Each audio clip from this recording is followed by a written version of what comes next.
Hey guys, apologies about that. Apparently the video was about 18 minutes long and the file was corrupted. That's why I had trouble uploading it all morning. I thought it worked this time, but the video cuts off at almost the 15-minute mark. So here's just the remainder part of the video that I was talking about. If you notice that this log right here has moss, and moss are tiny little plants, and they are low to the ground. That way, if even though they're not exposed to water, the water could splash on them. You rarely see any moss that's really high off the ground. The only time I've ever seen moss in my life that was way off the ground is like near a waterfall, because obviously it's near the water. It might be high off the ground, but there's still a water source. But normally, if you can't really find moss like on top of buildings, unless there's a water source. If you ever find moss or any other non-vascular plant growing on a roof, there must be like maybe a leak, or maybe it's constantly raining. For the most part, you're going to find non-vascular plants near water sources. They're going to be tiny, and that's pretty much it. The next slide, the final slide, is complex life cycles.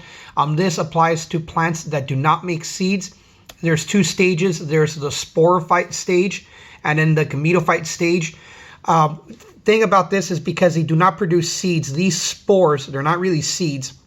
They need to land on wet dirt in order for them to sprout, and they can either sprout sperm cells or egg cells. This is still considered sexual reproduction, but this evolved before there were seeds. We'll get to seeds later. One of the chapters we'll be doing will be plants with seeds. So the main thing to take about this is that there are two different stages of a plant life cycle when it comes to like spores, and the spores have to land on wet ground. Okay, that's it with the lecture. Again, apologize about the video cutting off. I was trying to figure out what was happening. I think it's something with my phone. In the meantime, a COVID-19 update. They're really cracking down on people leaving the house. They're recommending not to be in crowds of more than 10 now. Best thing to do is stay home. Just get some PlayStation done or Xbox, or binge on YouTube. But best thing to do is stay at home. If you leave, remember to constantly wash your hands. Avoid touching your face. Try to keep a distance of at least 5 feet away from other people.